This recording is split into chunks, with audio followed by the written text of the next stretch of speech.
India voice, आपकी सोच, आपकी आवाज।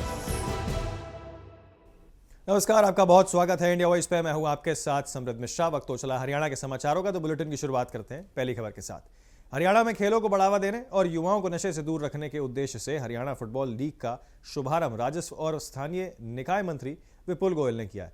इस लीग में प्रदेश के 8 जिलों से आए खिलाड़ी हिस्सा ले रहे हैं, जिन्हें 8 टीमों में विभाजित किया गया है। फुटबॉल लीग के शुभारंभ अवसर पर वक्ताओं ने कहा कि खेलों को प्रोत्साहित करना हरियाणा सरकार की प्राथमिकता है। मुख्यमंत्री के नेतृत्व में साइक्लोथॉन और फुटबॉल जैसे आयोजन युवाओं को सकारात्मक दिशा देने का कार्य कर रहे हैं। उन्होंने कहा कि फुटबॉल अनुशासन, टीम भावना और स्वास्थ्य जीवन शैली को बढ़ावा देता है। वक्ताओं ने प्रधानमंत्री नरेंद्र मोदी के 2047 तक विकसित भारत के संकल्प का जिक्र करते हुए कहा कि मजबूत और अनुशासित युवा ही देश की असली ताकत है।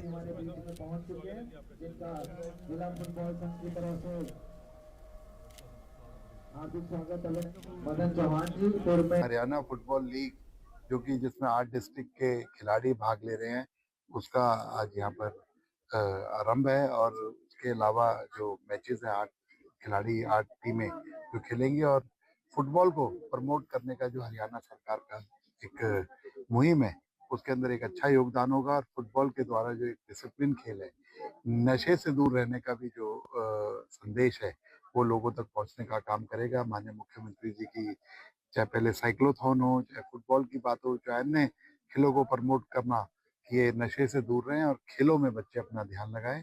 और जो माननीय मोदी जी का संकल्प है कि 2047 के अंदर विकसित भारत, वो तभी होगा जब हमारे देश के युवा अच्छे तरीके से हर फील्ड के अंदर परफॉर्म करेंगे। इससे कोई फर्क, पूरा भारत एक है, तो भारत को डिवाइड करने वाली बात कर रहे हैं।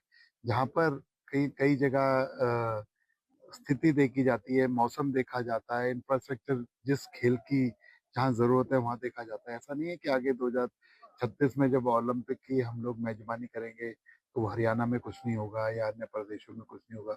पूरे देश के अंदर खेल होगा और पूरे देश के खिलाड़ी इसी देश की धरती पर खेलने का काम करेंगे। मैंने कहा ना, आप कांग्रेस का विरोध चाहे वोट चोरी का हो, चाहे अन्य बातों का हो, ये देश पूरा का पूरा देख रहा है कि आधारहीन का।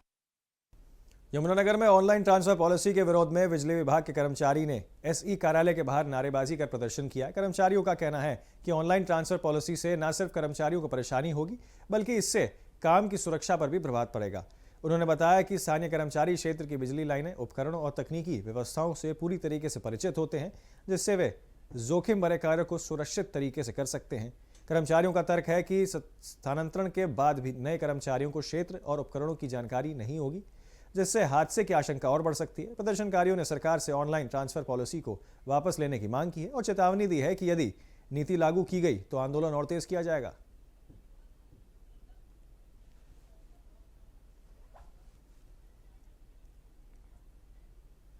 तो अंबाला में घने कोहरे का असर जनजीवन पर साफ दिखाई दे रहा है। कोहरे के कारण जहां हाईवे पर वाहनों की रफ्तार धीमी हो गई है, वहीं रेलवे यातायात भी बुरी तरीके से प्रभावित हो गया है। अंबाला रेल मंडल में आपको बता दें, कई ट्रेनें यहां पर रद्द कर दी गई हैं, जिसकी वजह से कई ट्रेनें अपनी निर्धारित समय से काफ़ी देर से भी चल रही हैं। इससे स्टेशन पर यात्रियों को भारी परेशानी का सामना करना पड़ रहा है। रेल मंडल के डीआरएम ने बताया कि कोहरे को देखते हुए पहले से ही विशेष इंतजाम किए गए थे।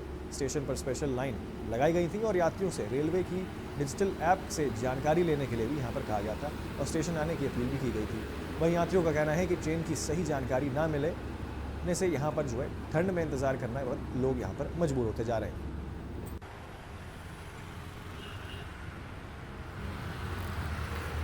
अंबाला डिवीजन के अलग अलग सेक्शंस में जो धुंध है वो पिछले कुछ दिनों से पड़ रही थी, लेकिन आज जो है पूरी डिवीजन में काफी सारे सेक्शंस के अंदर धुंध है।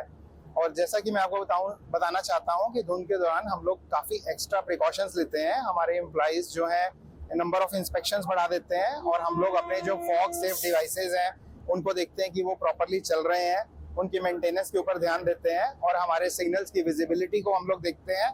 और फॉग की स्थिति के अनुसार ड्राइवर को सख्त हिदायत रहती है कि वो अपनी सुविधा और अपने विजिबिलिटी के हिसाब से गाड़ी को कंट्रोल करेगा।